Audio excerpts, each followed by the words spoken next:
नमस्कार, मैं सुमित यादव। आप देख रहे हैं द सुनामी। इस समय हमारी मौजूदगी भागलपुर की पीरपैंती विधानसभा में है। हम लोग आप लोगों को लगातार ये तस्वीर दिखा रहे हैं कि बिहार में क्या माहौल है, जनता किस तरीके से सोच रही है और इस बार किसके मुख्यमंत्री बनने के आसार हैं।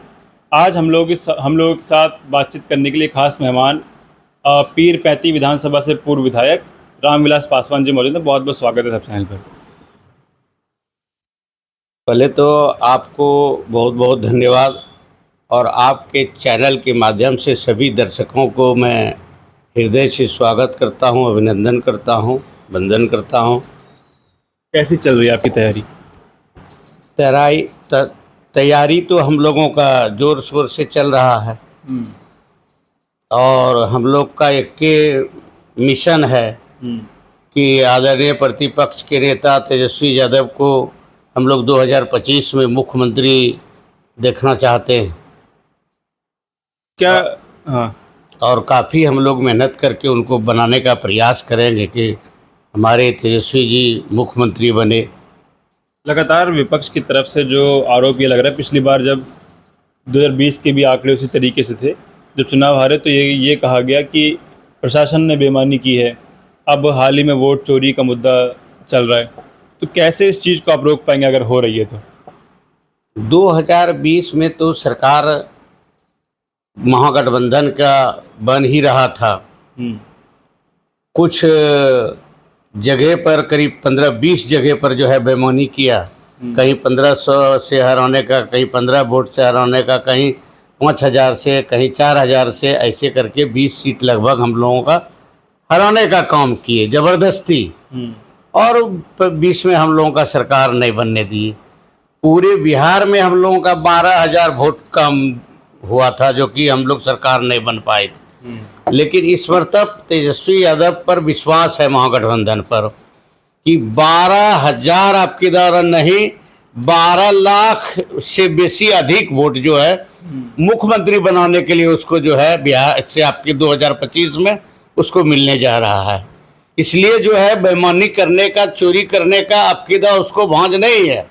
और सारे हम लोग चीज़ों पर नज़र रख रहे हैं। जिस तरह से इन्होंने गुजरात का जो है, कहीं कहीं आप सुने होंगे, गुजरात का वोटर को 200 एक बूथ पर जो है, जिसका कोई नाम पता, घर ठिकाना नहीं, उसको जो है यहाँ पर घुसा दिया गया था। लेकिन उसको जो है मतलब काफ़ी जो है राहुल गांधी और तेजस्वी जी ने प्रयास करके, छानबीन करके और उसको हटवाने का काम किया। इसलिए इस मर्तब जो है किसी भी प्रकार का बेईमानी, शैतानी, चोरी नहीं चलने देंगे। नहीं हो पाएगी, रोक लेंगे बेईमानी। हाँ, इस मर्तब एकदम उसका कोई बेईमानी, शैतानी हम लोग नहीं चलने देंगे। आप कह रहे हैं, तेजस्वी जी भी कह रहे हैं कि तेजस्वी ही मुख्यमंत्री होंगे। आप भी कह रहे हैं जनता उनको मुख्यमंत्री बनाना चाहती है, लेकिन कांग्रेस की तरफ से खुल के कोई भी बयान इस तरीके का, कोई अड़चन है क्या अभी आपस में? कोई अड़चन हम लोगों के बीच में, गठबंधन के बीच में किसी भी प्रकार का कोई अड़चन नहीं। तेजस्वी यादव जी गठबंधन के चेहरा के रूप में मुख्यमंत्री भी तेजस्वी यादव जी ही बनेंगे। जाकर के मुख्यमंत्री तेजस्वी यादव तय है। तेजस्वी यादव जो है एकदम इस मर्तब, और इसको जो है नकार दिया है जो है। हाँ, अब जो है इस नीतीश कुमार का कहीं कोई उपाय नहीं है। इसको तो जो है बीजेपी वाला भी दिखेगा, बहुत बड़ा झटका देगा।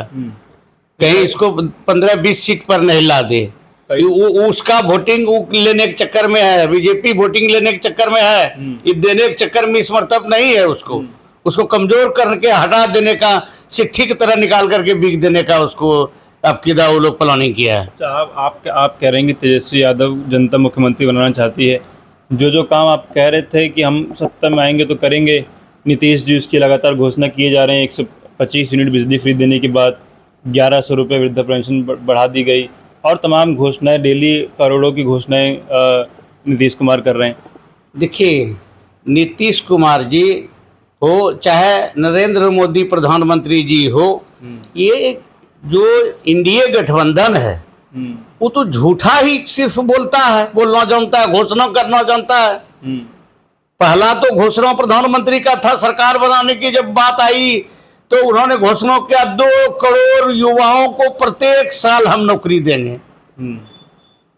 2 युवाओं को नौकरी नहीं दिया और उसके बाद घोषणा था कि 15-15 लाख रुपया खाता पर हम भाई बहन को दे देंगे जगह के, जो है सभी को खाता खुलवा दिया। क्या एको पैसा दिया खाता पर? क्या झूठ जब ही बोलना है, जुमला ही बोलना है तो कुछ भी बोल सकता है। आज तेजस्वी यादव जी ने 1 साल पहले से 2024 से ही घोषणा किया है कि हमने मां बहन योजना को जो है लागू करेंगे और 2500 रुपया प्रत्येक माह जो है हम देने का काम करेंगे।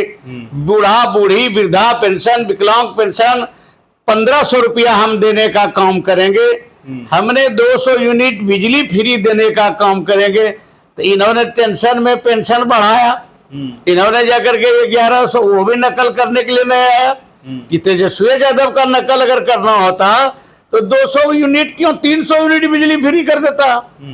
125 यूनिट बिजली फ्री किया। जिस दिन से बिजली फ्री किया है उस दिन से बिजली निपटा है, क्षेत्र से गांव से निपटा है। उसके बाद इन्होंने कहा कि जाकर 2500 रुपया महीना माई बहन योजनाओं को देंगे। तो इसने एक नाथी किया है, झूठ बोल करके एक क्या कहता है उसको 10,000 हम जो है एक महिला को, जीविका दीदी को 10,000 देंगे, कर्जा देंगे। वो वापसी भी है। लेकिन तेजस्वी यादव ने कहा 30,000 रुपया हम सालाना देंगे, लेकिन इसको वापसी नहीं है।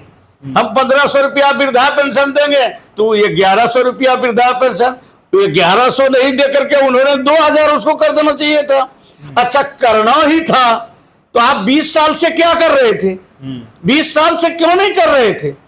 ये झूठा वादा नहीं चलेगा। जनता आपके ना बिहार का जान गया है, ये झूठा वादा नहीं चलेगा रे बाबू। इस मर्तब दोनों का नाटक देख लिया है, केंद्र सरकार और राज्य सरकार दोनों का नाटक देख लिया है।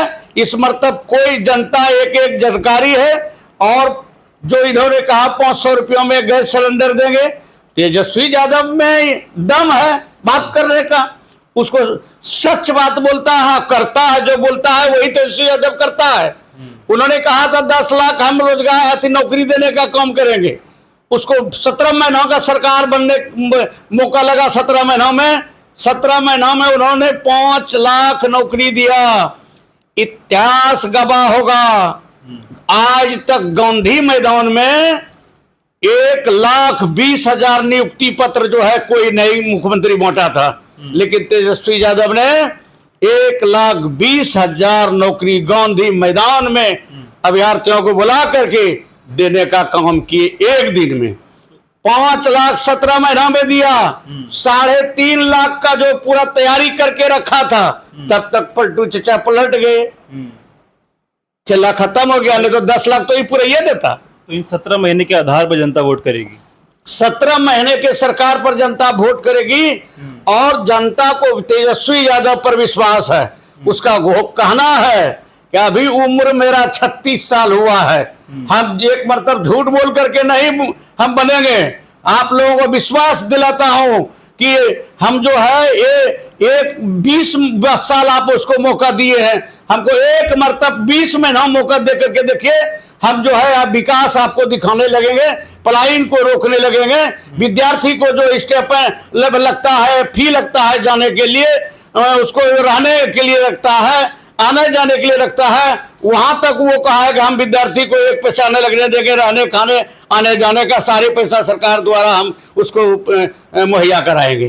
बिहार में जहां बीते काफ़ी अरसे से गठबंधन की राजनीति चल रही है, एक तरफ महागठबंधन, दूसरी तरफ एनडीए, उसी बीच में अब प्रशांत किशोर आए, कह रहे हैं कि मैं अकेले चुनाव लड़ूंगा 243 सीटों पर और सरकार बनाऊंगा। प्रशांत किशोर बीजेपी के बी टीम है, उसको फाइनेंस बीजेपी के तरफ से किया जा रहा है और हर थी में विधानसभा में अभी से जो है उसका खर्चा हो रहा है। अभी से एक विधानसभा में उसका 5 महीना पहले से 20 लाख रुपया एक विधानसभा में पर डे खर्चा, पर महीना खर्चा होता है। तो उसको तो फाइनेंस उधर से होता है बीजेपी से। बीजेपी फंडिंग कर रही है। हाँ, बीजेपी फंडिंग करता है, वो तो बीजेपी के बी टीम है। कौन वोटर है उसके पास? प्रशांत किशोर के मुद्दे तो वही है जो आपके मुद्दे हैं। वो रोजगार की बात कर रहे हैं, पलायन की बात कर रहे हैं, इंडस्ट्री की बात कर रहे हैं। मुद्दा कुछ भी रहे, बिहार में इंडिया है या इंडिया है, दूसरा कोई नहीं है। बस ये देखिएगा, ये पप्पू जी एक मरतब लड़े थे जाकर के 243 सीट पर, एक भी सीट नहीं जीत पाए थे। वो एक भी सीट जो है प्रशांत किशोर नहीं जीतेंगे। वोट काटने का मौका लगेगा तो वोट काटने का काम करेंगे। हाँ, जिस जाति को देंगे उस जाति का जो उसको क्षमता होगा वही वोट अपना। प्रशांत किशोर के पास एक भी कहीं नहीं, एक को वोटरे नहीं है उसका।